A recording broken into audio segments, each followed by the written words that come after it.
starting a conversation. It can be the most difficult part of conversations in general.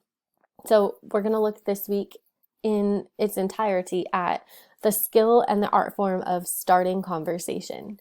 So it begins with this idea of selflessness. This is a Christian principle, and when you look at secular pieces of advice on what it means to have a conversational or to have conversational skill, they're not going to mention this as the number one priority. But let's look at what selflessness is and what selflessness accomplishes with regard to conversations. So until we care about others and we subvert our self-consciousness, our personal agendas, our vanity, and our pride, conversations will be self-serving, and biblically speaking, they'll be ineffective for good, truth, Christian love, or eternal significance.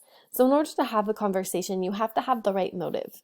And your motive, most oftentimes, is going to be self. People begin conversations because they want to get something out of it or get something from the other person. If that is your premise and your objective, then it's not going to create a genuineness in the conversation that allows you to be an effective communicator, at least with regard to Christian principles and values. If our whole purpose in existing is to bring glory to God and to shine light and to invite other people into relationship with Him, to promote truth and speak about things that have eternal significance, if you approach other people with a self-focus and a selfish objective and agenda, then you're going to be ineffective for these sort of kingdom purposes. So the first thing is to think of the other person. It might look like, hey, I bet my mom would want to have a conversation with me. I'm thinking of her. She probably wonders what's going on in my life and doesn't want to intrude. Or maybe I'd like to know more about this other person that I sit next to every day and I know nothing about him or her. It's the moment that you take to observe and note other people and see what they might benefit from a conversation rather than yourself. So it begins with selflessness and it continues with a sense of knowledge of your conversation partner and knowing others. In order to know somebody else, you have to be in tune, again, not with self-consciousness, but with others' consciousness. So, this person is really interesting. I'd like to get to know him or her better for his sake or her sake. And you start to make observations like, what's important to her or him? What would this person want to talk about? You're not going to begin a conversation about sports with somebody who's not interested in sports. Or you might not try to start a conversation about something regarding schoolwork or your friend group if they aren't well acquainted with it or don't have the context or interest in that subject. So you need to first start with, if I'm thinking of another person, what's important to him or her that I might be able to talk about? The next thing is, when is a good time to approach and engage this person? If you know your audience or the conversation partner, you'll know this person probably doesn't like to sit and have conversations. This person's better if they're moving. So invite that person to go on a walk with you. Hey, you want to come go on a run? Do you want to come play soccer? Do you want to, whatever it might be, engage that person in an activity in a realm that would be comfortable to them. Or perhaps this person does like to sit and have long conversations. Well, suck it up and sit down for their sake and have sort of a chat over a cup of coffee or something like that. So know your conversation partner in that respect. Be sensitive to his or her body language. If they seem disinterested, if they're pulling away, if they seem uncomfortable, you can alter your strategy or your mode. And then lastly, use an approach that works for your conversation partner. Some people really benefit from direct conversation. That means like, hey, I'd like to have a conversation about this, or I want to talk to you about blank. And you start out very direct. This is what my objective is. Maybe it's more casual, like, hey, I notice that, I don't know, whatever it might be that just kind of comes out of the moment. This would be more like the small talk process. Formal conversations are, I'd like to schedule an appointment to talk with you about this particular topic. Maybe it's an observation-based approach. Hey, I noticed that you blank, and I thought maybe we could sit down and talk about that. Maybe it's question-based. I noticed that you're doing this. I'd like to know why, and maybe we could talk about it. Sometimes you need to be forceful, such as, I can tell that you've been avoiding this or avoiding me, and we need to sit down and talk about it because it's not benefiting our relationship for it to continue this way. Or indirect, maybe you go up and you start talking about something that's sort of unrelated, and then you kind of just fit it in there.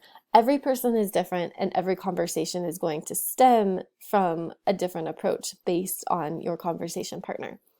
Next, you need to have a clear objective. If you initiate a conversation, know what you hope to communicate and make it known early on in the approach.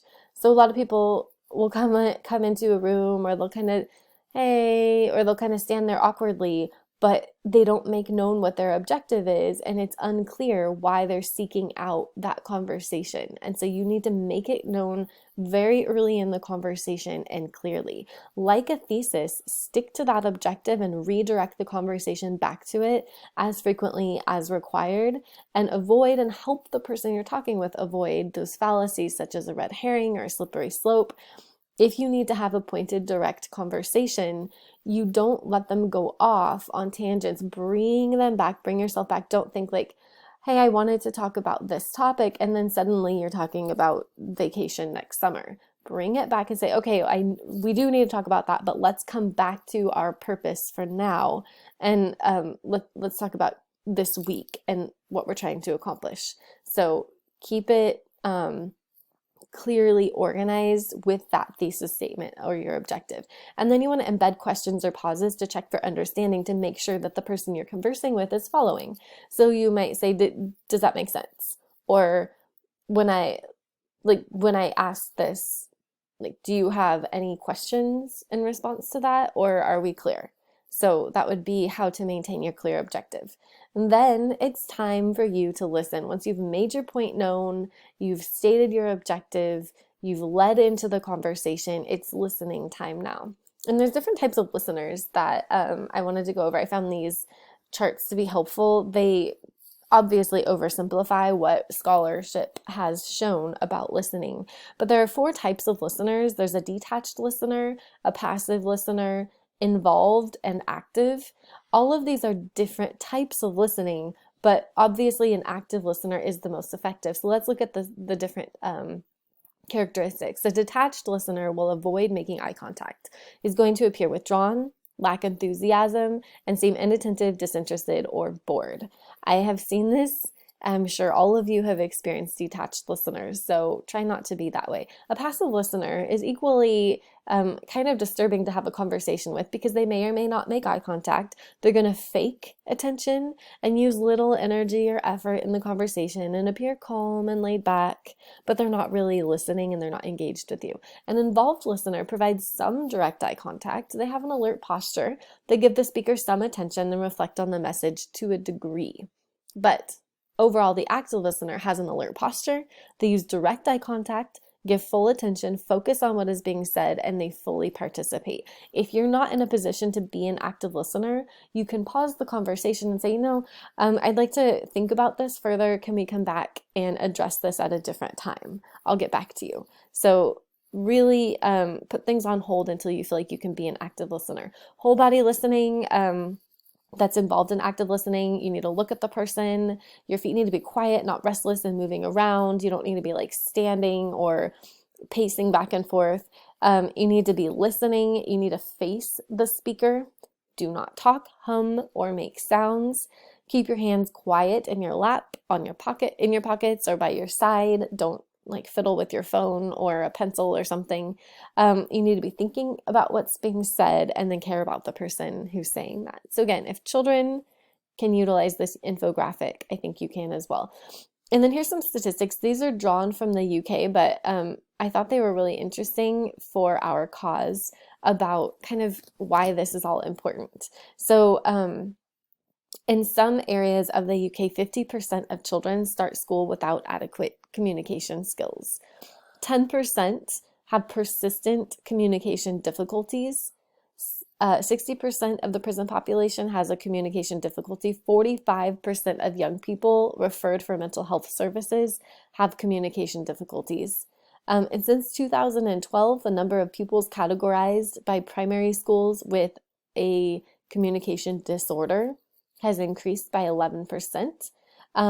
Not only are people incapable of actual expressive communication, but nonverbal communication as well as lacking. And so that's why we're learning, and we're going to try to become effective communicators so that your message goes out of your mouth into their brain and down into their heart. And that is kind of the definition of effective communication as far as a conversation is concerned.